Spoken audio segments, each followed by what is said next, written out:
put salt in Coca-Cola and thank me forever. It's amazing! To start today's tip, we will put 200 milliliters of Coca-Cola in a container. After that, add a tablespoon of salt and mix.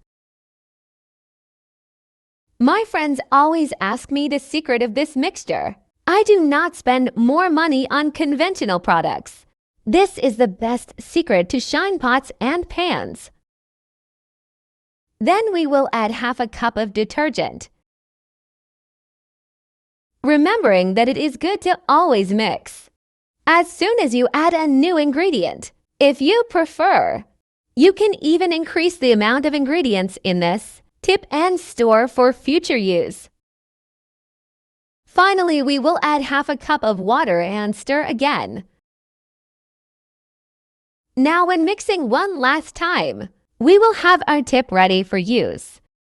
And before I forget, tell me which city you watch, so I can send you a big hug. Today's hug goes to a Kamite Topper from Virginia Beach. I'm glad you're enjoying our tips. To facilitate the application, we will put all the liquid in a bottle, also facilitating storage.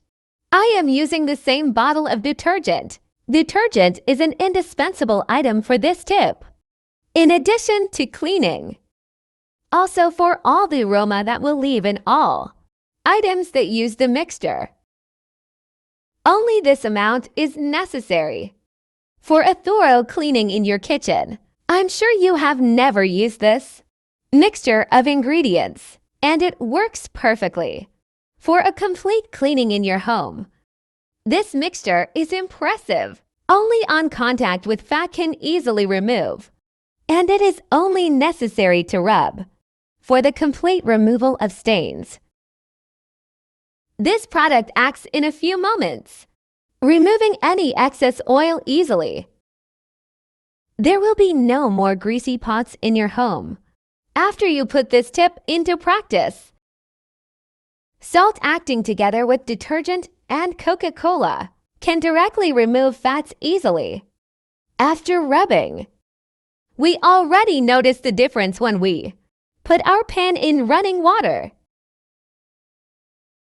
I'm sure you'll thank me for using this mixture. I appreciate you watching this video so far. I'll see you in the next video. Bye.